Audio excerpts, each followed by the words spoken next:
Bienvenidos a La Esencia aquí en Mega TV. ¿Qué semana esta, no? Aquí en Paraguay. Por ahí lo más resaltante, lo que más está llamando la atención y la expectativa de la gente son las elecciones internas, las prepresidenciales del próximo domingo, con muchos condimentos particulares, cosas que van innovándose o incorporándose a nuestro sistema, ¿no? Y también el tema de la terna para la Fiscalía General del Estado. Esta mañana los tres han visitado al presidente de la República y siempre queda esa pregunta de cómo ha sido el proceso. ¿Realmente han llegado los mejor calificados? ¿Qué va a hacer el presidente con esta decisión que tiene que tomar? ¿Cómo va a tomar el Senado esa decisión? ¿Qué perfil debería tener el próximo fiscal general del Estado? ¿Cómo ha sido el trabajo del Ministerio Público en los últimos tiempos? En fin, tantas cosas que podríamos hablar. Y me parece que uno de los más indicados para tocar este tipo de temas es el doctor Hugo Estigarribia, a quien agradezco su tiempo para charlar con nosotros un ratito. ¿Cómo está, doctor? ¿Bien? Muy buenas noches, Juan. Un placer estar en contacto contigo, con la audiencia y a disposición. Doctor, muchos sostienen que este proceso de selección de ternados para la para la Fiscalía General del Estado y también para la Corte, ¿no? Es más o menos el mismo sistema hasta que se elige la terna en el Consejo de la Magistratura y después, según el caso, va primero al Senado o primero al Ejecutivo. Muchos sostienen que es inútil, que deberíamos volver a un sistema mucho más simple, si de todas maneras después prima lo político. ¿Usted qué diría? Bueno, realmente la Constitución lo que ha pretendido es tener un Consejo de la Magistratura variopinto, de todos los sectores. Por eso establece la representación de los docentes, de los abogados en ejercicio de la profesión y de representantes de los poderes constituidos, vale decir, el Poder Ejecutivo y el Poder Legislativo. Hay que recordar que el Consejo de la Magistratura realmente su composición solamente tiene 3 políticos. El resto son representantes de estamentos. Así que después, con el tiempo, se han ido politizando también los estamentos, vale decir, los estamentos docentes han hecho alianzas con sectores políticos, así como los de profesionales. Entonces se politizó mucho el organismo. No obstante, hemos tenido un proceso en el Consejo de la Magistratura que ha devenido de una mayor calidad de acuerdo a las figuras que lo han compuesto en el inicio. Figuras como el doctor Federico Callizo, como el doctor Oscar Pacielo Padre, el doctor Real Riera y otros expectables, Florentín López Cáceres más adelante, Rodolfo Irurán Alamani, ¿verdad? Con el tiempo ha ido decreciendo y ha bajado la calidad de los representantes de los estamentos. Y muchos de ellos también han obedecido a intereses particulares o de sectores o de grupos más que a sus respectivos estamentos y a los intereses de una mejor justicia, de una mejor magistratura. En este proceso en particular vemos nosotros algunos detalles que no habíamos visto en otros. Por ejemplo, también tuvo la presencia de gente de la Embajada Americana visitando el Consejo de la Magistratura, como diciéndole queremos que hagan bien los deberes. Tenemos también al frente al representante del estamento de los abogados, el doctor Oscar Parcielo Hijo, que tiene el nombre y el prestigio del padre que defender, ¿verdad? Aparte del suyo propio, que creo que también tiene su peso, ¿verdad? Después la sociedad civil estuvo muy activa en este proceso. Yo creo que es la primera vez en mucho tiempo que tenemos una sociedad civil muy activa en tratar de marcar la cancha, como se dice, el Colegio de Abogados del Paraguay, gremios de abogados, la Coordinadora de Abogados del Paraguay, grupos anticorrupción, etcétera, etcétera. Y creo que eso obligó positivamente, a más de tal vez la intención de algunos nuevos que fueron designados como representantes de las universidades nacionales del Paraguay, que fue designado hace poco, el propio representante del Ejecutivo que venía al problema que hubo las cárceles, ¿verdad? Sí. Tal vez yo creo que se han esforzado en hacer una mejor terna y bueno, buscar a los mejores ternados mezclados un poco con el candidato del poder político, ¿verdad? Eso es lo que yo veo en este proceso y acá el talón de Aquiles para mí el proceso de selección es la exagerada puntuación que se le da al criterio subjetivo de los miembros del Consejo de la Magistratura. Ujú. Si bien ellos, por supuesto que se debe respetar el criterio de estos miembros, que es categórico para eso, tienen un rango constitucional el Consejo de la Magistratura y los mecanismos de selección. Lo ideal hubiera sido que el criterio subjetivo de ellos se ajuste mucho a lo objetivo de los resultados de las pruebas previas. Por ejemplo, se incluyeron factores como el ser docente, como un punto objetivo de puntuación, valga la redundancia, importante. El ser docente es muy importante para la Fiscalía General, que tiene en su seno a fiscales que no son designados por el fiscal general, sino por el Consejo de la Magistratura. O sea, un órgano no tiene nada que ver con el jefe, designa a los subalternos, prácticamente. ¿Ah? Sí. Entonces, la parte administrativa sí está a cargo del fiscal general del Estado, pero todo el equipo de fiscales adjuntos, fiscales en los diversos fueros, se designa de afuera. Entonces, un docente tiene otra perspectiva. Tiene que ser muy docente también el que está al frente del Consejo de la Magistratura. Entonces, yo creo que es fundamental eso para poder entender el proceso y esos puntos que le dan a los miembros en la votación final para constituir la terna. Yo creo que son desequilibrantes, ¿verdad? Lo ideal sería que la terna esté constituida por los 3 mejores puntuados en todo el proceso y nada más. Y que si hay algunos cuestionamientos sobre la honorabilidad, sobre el currículum, sobre la trayectoria profesional o de magistrado del candidato, ahí influye mucho el criterio subjetivo de los miembros del Consejo. Pero que lo más posible sea producto del proceso objetivo de puntuación. Y creo que el sistema se va perfeccionando y tenemos una terna que es muy superior a otras ternas que tuvieron, entre comillas, muy politizadas, ya producto del proceso de selección del Tribunal Superior de Justicia Electoral, que tuvimos una muy buena selección de miembros, ¿verdad? Quedó afuera en aquel momento un destacado abogado como el doctor Emilio Camacho, colega mío también en la Facultad de Derecho de la Universidad Católica, ¿verdad? Pero siempre queda alguno muy bueno afuera y alguno no tan bueno adentro. Pero la selección fue buena. Tenemos al doctor Jorge Bogarín González, que es un excelente abogado, y al otro ministro también, que era un hombre de la justicia electoral. Y lo mismo pasa ahora con la Fiscalía General del Estado. Yo a los 3 miembros los conozco, ¿verdad? Lo conozco al doctor Gustavo Santander, ya del gremio universitario. Él fue miembro del Centro de Estudiantes de Derecho, yo presidí en el 89-90, pero por el movimiento contrario. Después lo conozco en la magistratura. Obviamente que ser magistrado y juez no es nada fácil, porque siempre hay algún afectado que pueda tener objeciones, valga la redundancia, por algún fallo que haya dictado o alguna decisión que haya tomado él, ¿verdad? Lo mismo pasa con Emiliano Rolón, que también es magistrado juzgador, ¿verdad? Pero los dos son magistrados con mucha experiencia. El que más experiencia tiene es Emiliano Rolón. Quiero recordar que Emiliano Rolón ya fue candidato a la Corte en varias oportunidades. Incluso nosotros, cuando yo era senador allá por el año 2011 o 2012, estuvo a punto de ser designado ministro de la Corte en aquella terna que finalmente seleccionó el entonces presidente, creo que fue Lugo, sí, que lo designó, o sea, objetó el nombre de Lovera Cañete, que fue designado por el Senado. En esa terna estaba Emiliano Rolón. Y en aquel momento nosotros ya le dimos el acuerdo para que sea fiscal general del Estado, ministro de la Corte a Emiliano Rolón. O sea, estoy contando nomás que lo que a mí respecta lo conozco muy bien. Después de su famoso fallo en el caso de Curuguatú. Sí, señor.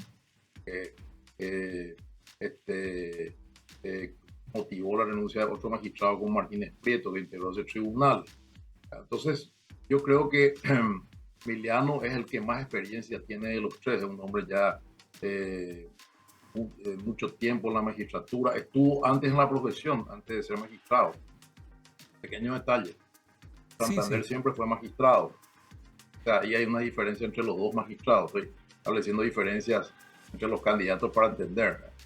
Cecilia Pérez, sin embargo, hizo una carrera judicial relativamente corta, fue defensora del reo pobre y ausente, como conoce la gente, Y después estuvo en la actividad profesional, trabajando también en el estudio de González Maki, José Ignacio González Maki y otros.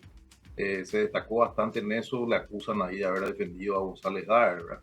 Bueno, el abogado en ejercicio de la profesión puede defender diversos tipos de personas, ¿verdad? Claro, claro. Como en otros países, como en Estados Unidos, por ejemplo, que nomina al presidente candidato a la corte y van a audiencias al Senado, normalmente se ven los antecedentes profesionales, a quién defendió, qué argumentos tuvo. Entonces, el caso de Cecilia, ahora, por ejemplo, creo que le cuestionan eso, ¿verdad? Pero Cecilia, sin embargo, hay que ver el comportamiento general que ha tenido como docente, como abogada y después como ministra de Justicia en este tiempo, en el cual las cárceles fueron prácticamente víctimas de los grupos mafiosos de Brasil, ¿verdad?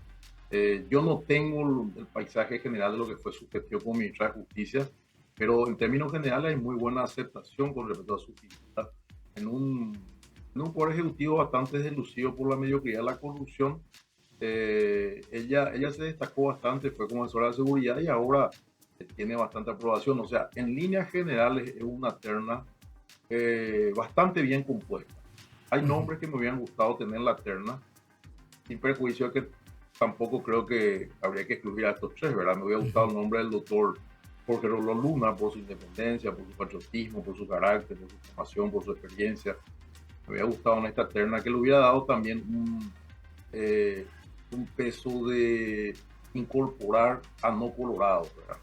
Los tres son de filiación colorada.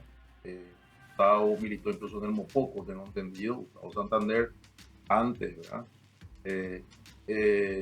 Y también es importante que el Consejo de la Magistratura dé esa señal de no partidización, ¿verdad? Tal vez te parezca un poco raro que una persona de origen colorado como yo lo diga, pero en este caso yo opino como abogado, como docente y como ciudadano que quiere una justicia liberada de ataduras con sectores políticos. Y es muy importante, lo más importante en este proceso de selección es el carácter y la personalidad del candidato. Sin y duda. Los antecedentes de probidad son tres cosas, más allá del currículum, de todo lo que fue el paso previo para llegar a esta candidatura, es cómo ha actuado, si ha tenido carácter.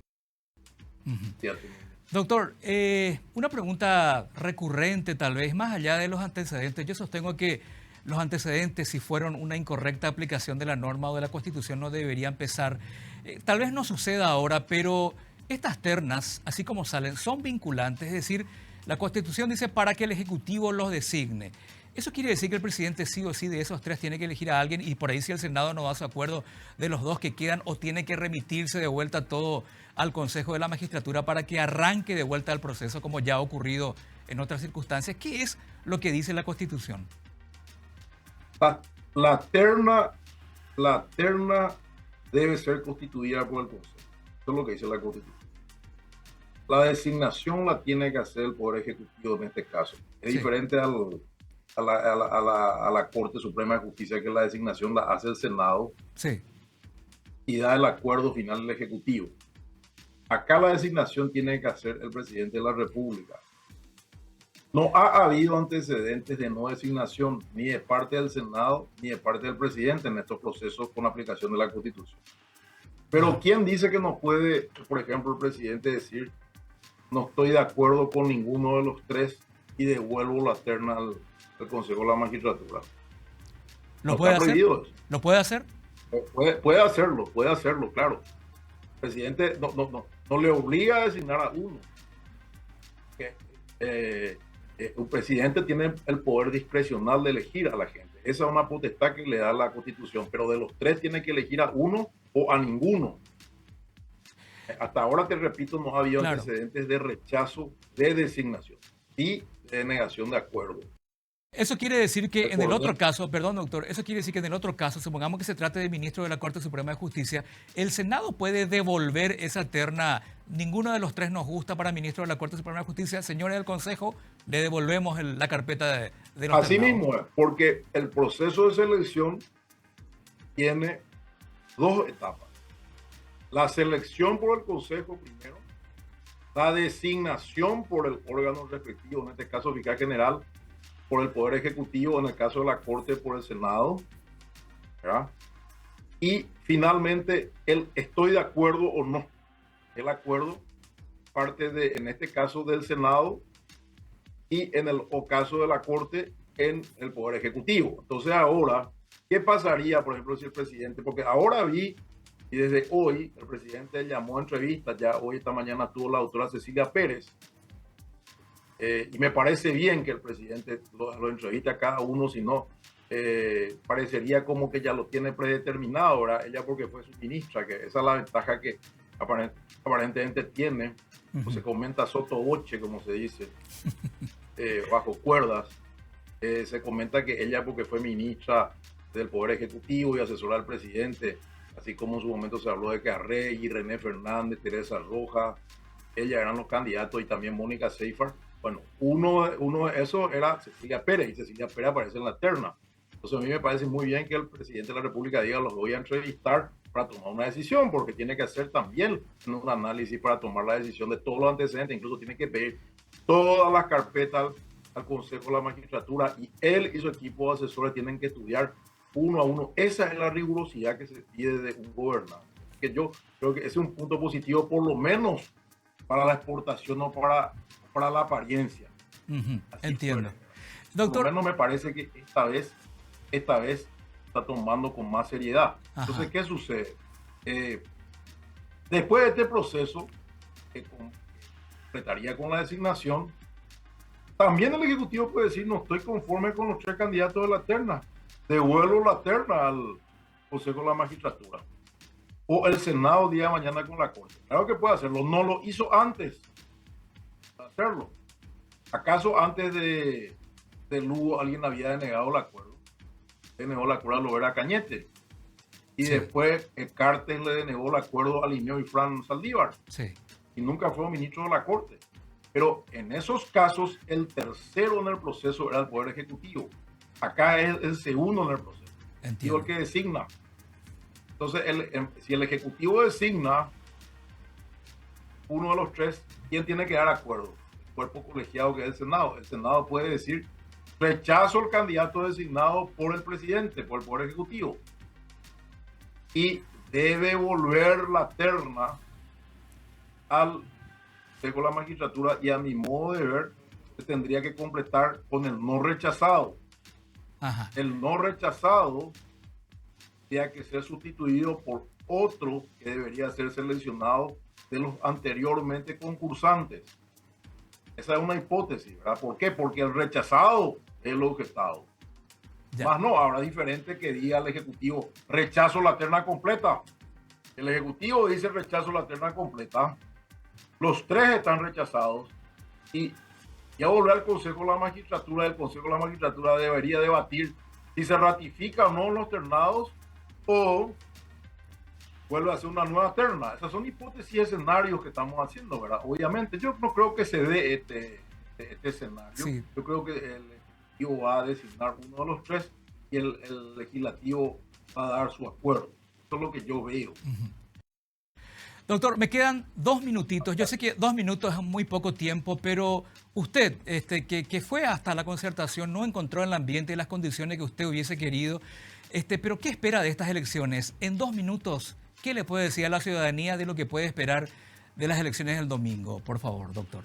Que la ciudadanía participe. Lamentablemente la concertación, el PLR hay partidos menores. Se hizo una mascarada para disfrazar al Partido Liberal de amplitud democrática y de ser una fuerza que concerta a los demás sectores. Pero ya está Nueva República, Euclid Acevedo, está Cruzada Nacional de Paraguayo Cubas, que se apartó de la concertación al igual que nosotros. Los Colorados Republicanos Libres, los Colorados no hemos retirado la concertación y hoy no hay representación de Colorado orgánicamente en la concertación, lo cual es un gran vacío en la concertación. Y también el grupo de Frente Guazú que está con Euclid Acevedo. O sea, tenemos hoy que la concertación no ha unido a la oposición. Van a ir por separado. Chilaver también con el Partido de la Juventud, va a ir Euclides Acevedo, va a ir Paraguayo Cuba, va a ir Talavera Alegre, va a ir Padre Aurelio. Son 6 candidaturas aproximadamente que van a dividirse. Yo creo que acá la ciudadanía debe participar, tanto en la interna del Partido Colorado como en la interna de la concertación, se juegan modelos vinculados al cartismo. En la concertación está la que fue ministra estrella de Cartes, vicepresidenta de Efraín Alegre, que nunca tuvo una conducta crítica hacia la política del gobierno de Cartes, hacia la enmienda inconstitucional de Sangre, hacia el asesinato de Rodrigo Quintana y hacia lo que fueron estos 5 años de copamiento de la institución, hasta que ahora descubrió la pólvora en los últimos meses y vino a la concertación. Entonces hay una presencia de una cartista muy allegada al señor Cartes en su gobierno, que nos ha demostrado conducta política en contra de ese modelo. Entonces yo creo que el modelo del cartismo está en la chapa de Efraín Soledad, aunque Efraín hable de mafia o antimafia, lo que sea, se perdió su discurso en el camino. O sea, los que voten en contra de ese modelo no tienen que votar por ello, ¿verdad? Lo mismo pasa en el Partido Colorado. En el Partido Colorado también el modelo cartista, que es un modelo autoritario. ¿Por qué hablo del cartismo? Porque es un modelo autoritario, no porque tenga nada en contra del señor Cartes. Autoritario y con dinero de origen oscuro. Correcto. El cual fue ratificado de alguna manera por lo que dijo la Embajada de los Estados Unidos con la impugnación al nombre de Cartes y de su familia para entrar a Estados Unidos. Entonces, ¿qué sucede? En el Partido Colorado el anticartismo va a jugar con Fuerza Republicana, con Vince, que representa también al gobierno, carga con el peso del gobierno y todos los errores, la mediocridad, la corrupción que pudo haber, la pandemia, etcétera, etcétera, pero a la vez con ser un modelo más democrático, un modelo más cercano a los principios doctrinarios del Partido Colorado, aunque los dos sectores que le importa a la doctrina colorada, doctor, por lo que he visto. Doctor, se me fue el tiempo. Digo, cartismo juega a las dos canchas. El modelo autoritario. Se entiende el mensaje perfectamente. La concertación en el Partido Colorado. Se entiende perfectamente su postura y el mensaje. Doctor, es un placer escucharlo siempre. Vamos a seguir hablando. Me parece que la nueva historia del Paraguay está empezando a escribirse. Y como decía usted, a participar, más allá de las deficiencias que estamos teniendo en las propuestas políticas y en los candidatos, hay que participar. Me parece que ese es su mensaje y me parece el correcto también. Doctor, por su tiempo, muchísimas gracias. Muchas gracias a ustedes, que tengan una muy buena noche y una buena semana. Si nos volvemos a tener una entrevista, felices fiestas de fin de año y que Dios bendiga a todos. Lo vamos a llamar, claro que sí, para seguir charlando. El doctor Hugo Estigarribia siempre es realmente muy interesante las posturas que tiene. Vamos a la pausa y ya volvemos con la parte final del programa.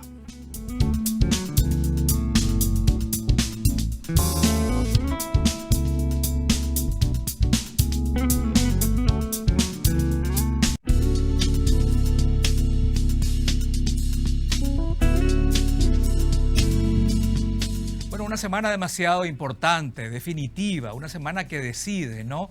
Esta Fiscalía General del Estado, elecciones prepresidenciales, así que decidimos hacer una semana con contactos con referentes de nuestra política, de nuestra jurisprudencia y también con la ciudadanía. Por ejemplo, esa ciudadanía que está en el exterior del país, ¿cómo vive? ¿Qué expectativa tiene? ¿Van a participar? ¿Van a ir a votar? Sabemos que desde hace un tiempo para este lado, el voto en el extranjero está permitido por nuestra Constitución Nacional. Más o menos por ahí quisiéramos enfocar esta semana previa a las prepresidenciales en la República del Paraguay en lo que es la esencia. Así que espero que nos acompañen todos los días en este horario aquí en Mega TV. Será hasta mañana.